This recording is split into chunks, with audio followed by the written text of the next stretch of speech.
재테크를 이야기하는 남자 위클리 양승모입니다. 며칠 전에 제 와이프가 저한테 한 말이에요.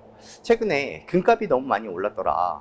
주변에서 금이 계속 오를 거라고 금을 계속 사라고 추천을 했다고 하더라고요. 우리도 금을 사둬야 되는 게 아니냐 이렇게 이야기를 하더라고요. 그래서 제가 장난 삼아서 자기가 알고 있을 정도면 꼭대기에 닿은 것 같다 이렇게 웃으면서 이야기했던 게 생각이 나는데요. 현재 시점에 금 투자에 대한 제 생각에 대해서 한번 말씀을 드려보겠습니다.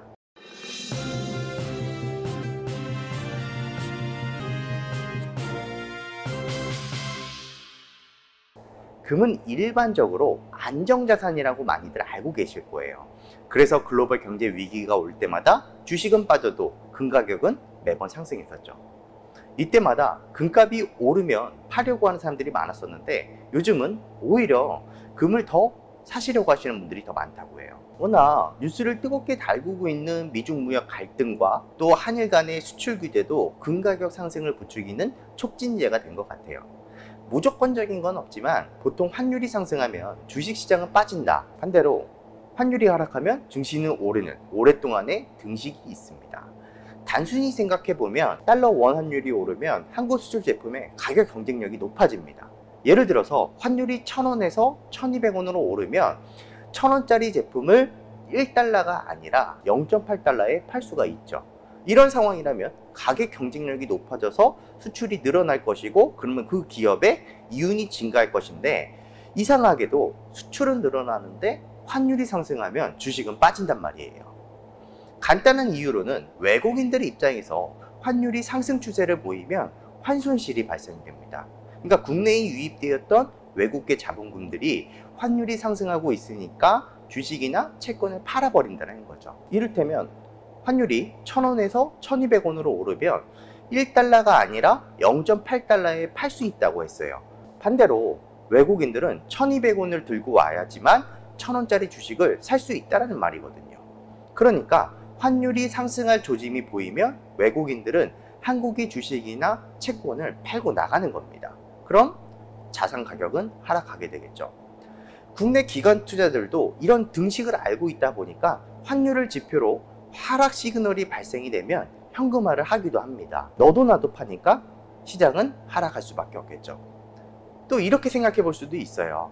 야, 대한민국 정부는 환율이 이렇게 상승하고 있는데 그냥 두고만 보고 있어? 우리가 원화로 바꾸기 위해서 달러를 줬어.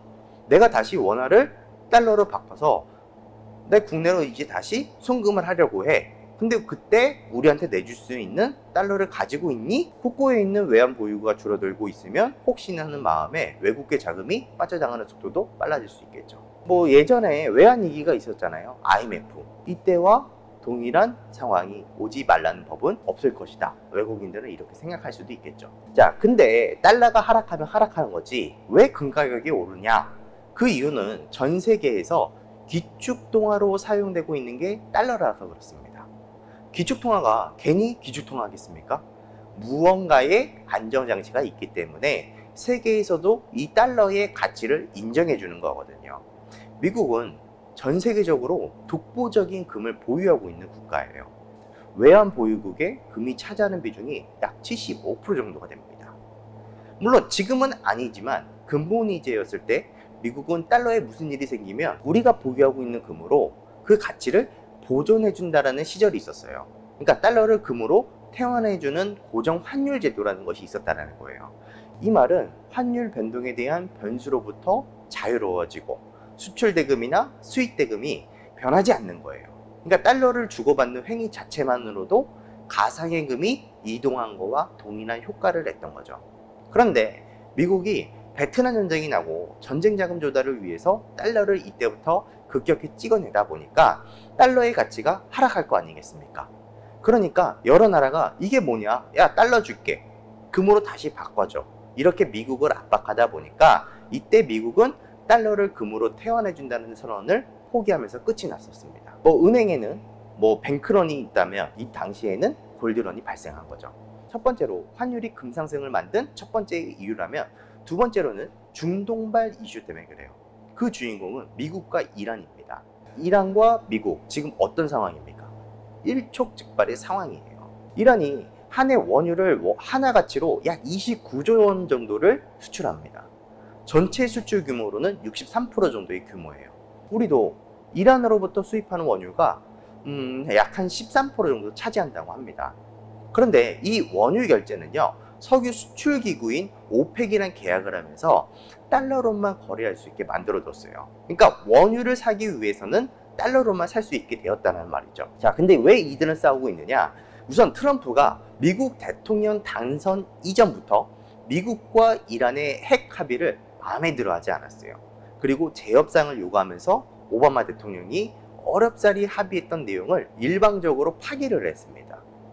이란의 입장에서는 어이가 없으니까 이란은 재협상에 나서지 않았겠죠.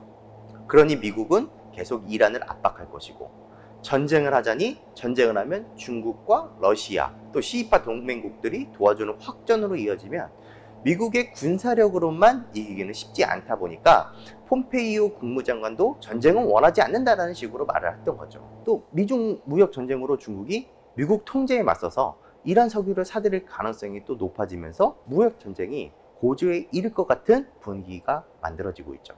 그런데 미국이 이란을 싫어하는 이유는 석유가 가장 많이 나오는 곳이 중동인데 이란이 이런 이야기를 했습니다. 왜 중동에는 석유 시장이 없냐? 달러가 장악하고 있는 석유 시장에서 달러 이외의 통화를 받겠다고 선언을 하니까 기축 통화로 사용되고 있는 달러가 못마땅한 거죠. 종이에 인물 사진 하나만 그리면 100달러의 가치를 바로 창출해 줄 수 있는 이 황금알을 낳는 거위를 미국이 가지고 있는데 미국의 입장에선 뭐라도 해야겠죠. 그러니 이유 같지 않는 이유를 대면서 난리를 치는 겁니다. 만약 오늘이라도 이란이 석유를 팔 때 달러로만 받겠다라고 이렇게 선언을 하면 트럼프는 이란 땡큐 트위터를 날리면서 이란을 부추겨 세우겠다고 할 겁니다. 결국 이 달러라는 화폐 때문에 금 가격이 날뛰는 사단이라고 보면 돼요. 여기에 미국이 금리 인하를 했습니다. 금리를 인하를 했다는 건 시중에 돈을 더 풀겠다라는 거예요. 시중에 많이 돈이 풀리니 너 돈 필요해? 너도 나도 대출해 주려고 서로 싼 이자를 내세우겠죠. 누구한테라도 돈을 빌려주고 이자를 한 푼이라도 더 벌어야 되니까 달러의 희소성이 없어지는 거죠. 자연스럽게 화폐의 가치는 떨어질 수밖에 없겠죠. 이렇게 생각하면 바로 와닿을 수 있어요. 한국은행이 금리 인하를 하고 나니까 대출이자 지금 1% 중반대까지 나오고 있는 거랑 비슷한 겁니다. 그러니까 미국이 지금 금리 인하를 앞으로도 고려를 하고 있다. 그리고 또 최근에 금리 인하를 단행했잖아요. 이는 달러의 가치가 흔들리고 있다는 것을 방증하기도 하거든요. 그럼 사람들은 달러보다 금이 더 안정적이다라고 생각을 하는 수요가 몰리면서 금 가격이 상승하는 이유 중에 하나로도 볼 수 있다는 거죠. 그리고 이거는 미중 무역 전쟁에 대해서는 제가 한번 소설을 써봤는데 중국이 미국 국채를 가장 많이 들고 있다는 건 잘 알고 계실 거예요. 그래서 중국이 미국으로부터 무역 관세 보복을 당하고 있는데 그렇다면 중국은 이 미국 국채를 다 팔아서 미국을 공격하게 되면 미국은 엄청난 타격을 받을 것이다 라는 이런 기우가 있습니다. 정말 큰일 나는 거 아니야? 중국이 야 국채 파는 돈 달러 내놔 이렇게 한다면 미국이 돈을 못 주면 어쩌냐 이렇게 할 수도 있겠지만 중국은 그렇게 하지 못할 겁니다. 왜? 미국이 종이에 또 달러를 찍어내서 중국한테 주면 그만이거든요. 근데 이렇게 돈을 찍어서 준다면 달러에 대한 신뢰는 무너질 것이고 중국도 작은 애들도 손해니 함부로 액션을 못하게 되는 겁니다. 자, 그럼 제가 말씀드렸던 이 사슬들을 연결해서 금을 지금이라도 사야 되는지를 한번 생각해 보자고요. 제가 얼마 전에 리브라와 관련된 영상을 올려드렸어요. 지금 이야기하는 내용이 제가 올려드린 영상을 보지 않으신 분은 이해가 되지 않을 수도 있지만 이 영상을 보고 이전의 영상을 보시면 쉽게 이해하실 수 있을 거예요. 구체적인 내용은 그 영상으로 대체를 하고요. 우선 이렇게 한번 보죠. 페이스북은 미국의 회사입니다. 그리고 리브라는 창립 멤버로 컨소시엄을 받았어요. 비자, 마스터카드, 페이팔. 이 말은 전 세계적으로 신용카드에 대한 인프라가 구축된 곳이라면 모든 결제가 이 페이스북이 진행하는 리브라 프로젝트로 결제가 가능하다라는 말이거든요. 그러니까 어느 나라에서도 가장 가치가 안정적이고 범용성을 갖춘 암호화폐가 나온다라는 말이에요. 그리고 이 페이스북에서 말하는 이 리브라 프로젝트는 리브라를 발행한 만큼 달러로 제3국의 은행에 예치 관리를 한다고 해요. 그럼 이 리브라로 달러를 더욱더 공고히 하는 계기가 될 수도 있기 때문에 미국의 입장에서는 리브라 프로젝트를 거부할 이유는 없지 않을까. 달러화뿐만 아니라 달러 인덱스에 있는 6개의 법정화폐를 모두 담을 생각을 하고 있다고 이야기를 했습니다. 자, 근데 페이스북이요, 암호화폐에 대한 광고도 안 된다, 그리고 리브라 계획을 이번에만 발표한 게 아니라 발표했다가 접은 적도 있어요. 그런데 어느 순간 때부터가 아니라 미중 간의 무역 전쟁이 시작되고 어느 순간 때부터 페이스북은 암호화폐 광고를 허용한다 라고 다시 번복을 했고, 이번에 다시 리브라 프로젝트를 다시 꺼낸 이유가 저는 중국 때문이지 않나 라는 생각을 합니다. 그 이후에 비트코인의 상승도 덩달아 나타난 것도 뒷배우가 분명히 있다고 저는 생각을 해요. 중국과의 무역 전쟁에서 중국이 보복성으로 국채를 팔아버린다면 이에 맞는 수요를 맞추기 위해서 연준 창구에 있는 달러가 부족해질 수도 있겠죠. 그렇다고 해서 달러를 찍기에는 달러 신뢰가 떨어질 것 같고, 이런 저런 방법으로 전 세계의 달러를 거두어서 공급할 수 있는 게 바로 이 리브라 프로젝트를 통해서 할 수도 있다라는, 이런 말도 안 되는 소리를 한번 해봤고요. 지금 금의 1동 가격이 약 한 22만 원 정도 합니다. 근데 단기간에 올라봐야 15% 정도? 그러니까 22만 원에서 15% 정도의 상승이 보여진다면 25만 5천 원 정도의 수준의 상승은 가능하다고 보여지지만, 저는 지금은 이렇게 생각을 해야 한다고 생각을 합니다. 금을 사고 파는데 수수료를 절감할 수 있는 방법이 많이 생겼어요. 근데 이 금은 장기적인 관점으로 접근해야 하는데, 우리나라의 경우에는 미국의 경기에 후행돼서 움직이는 정책을 펼칩니다. 미국이 금리를 인상하기 시작하면요, 6개월 이내 우리나라는 금리를 올려요. 동결하면 동결을 했지 반대로 가지는 않는다는 말입니다. 오히려 통화가 강세 전환되면 금 투자는 실패할 확률이 높아집니다. 그럼 제가 왜 15% 정도의 상승은 가능하다 보냐면, 정부도 환율을 언제까지 그냥 두고만 보고는 있지 않을 거다라는 게 제 생각이지만, 지금 일본과의 2차 전쟁을 치르고 있잖아요. 환율뿐만 아니라 예비비로 돈을 비축해두고 돈질을 해야 될 시점을 분명히 기다리고 있을 거예요. 이 과정 속에 금 가격이 한 번 더 치고 올라갈 수는 있다 하지만, 이때 우리가 실물을 샀던 금을 팔지는 않을 것 같고, 그렇다면 장기적인 관점으로 투자를 해야 된다는 건데, 이런 점을 놓고 보면 오히려 낙폭이 컸던 주식을 매수하는 게 더 나을 수도 있다는 판단이 듭니다.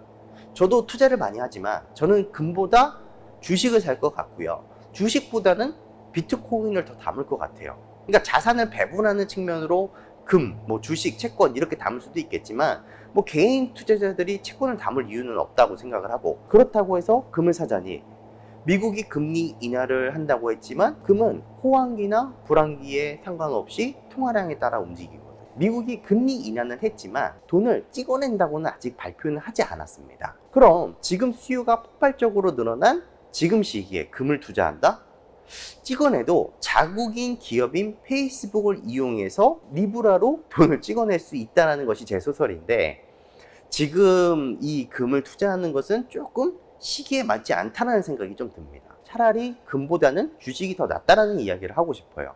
지금 주식시장도 불안불안하다고 하지만 지금 코스피 지수가 약 한 1930포인트 정도 되거든요. 저는 오를 거라고 봅니다. 2주 안에 이 1930포인트보다 그 위에 분명히 있을 거예요. 제가 영상 하나를 추천을 해드릴게요. 제 영상인데요. 이 영상도 보시면 왜 제가 지금 같은 시기에 주식을 이야기하고 있는지 어느 정도 이해가 되실 겁니다. 그러니까 금 투자를 생각하고 있다면 오히려 지수 연계 ETF나 비트코인을 더 사는 게 낫지 않을까? 라는 것이 일단 제 생각이고, 일단 단기적으로 낙폭이 컸고 또 정부에서도 여러 가지 지수의 하락을 방어할 수 있는 다양한 정책들을 논의를 하고 있습니다. 자사주 매입 완화 조건을 검토를 하고 있는다든지, 공매도를 일시적으로 제한을 둔다든지, 연기금에 자금을 투입시키는 다양한 자구책들을 마련을 하고 있어요. 이 말은 지금 현재 미친 듯이 올라가고 있는 금 가격보다는 저평가되어진 주식을 보는 게 더 낫다라는 것이 현재의 판단이고, 금보다는 주식보다는 비트코인, 이렇게 제가 말씀을 드리는 게 오늘의 핵심적인 내용이 될 것 같습니다. 과거의 전례를 보면요, 금 가격도 금 가격이 형성된 시점 이후로부터 지금까지 꾸준하게 상승해 왔고, 주식도 마찬가지예요. 100포인트로 종합주가지수가 출발을 해서 지금 현재 1900포인트, 2400포인트까지 꾸준한 상승을 보여주었던 것이고, 비트코인도 빵원의 가치가 2400만 원을 보여줬던 것처럼 완만한 상승을 보여주고 있다는 점, 이것 하나 저것 하나 빼놓고 볼 수는 없지만 분명한 것은 이 세 개의 자산의 가치도 앞으로는 등락은 있을 수는 있겠지만 완만한 상승은 계속 이어질 것이다 라는 믿음으로 여러분들이 보셔야 됩니다. 그 이유 중에 하나는 바로 화폐에 대한 환상, 화폐의 가치는 떨어진다. 즉 화폐의 가치가 떨어질 때마다 생산량이 제한된 금과 또 발행량이 제한된 비트코인, 또 주식도 마찬가지로 추가 상장을 할 수 있지만 발행량은 정해져 있어요. 발행량이 제한되어진 기업의 주식, 뗄래야 뗄 수 없는 자산을 증시시키는데 중요한 가치의 일환이 될 것이다 라는 것을 여러분들에게 말씀드리면서, 여러분들도 한번 관심 있게 보시라는 말씀을 드리면서 오늘은 여기서 인사드리도록 하겠습니다. 감사합니다.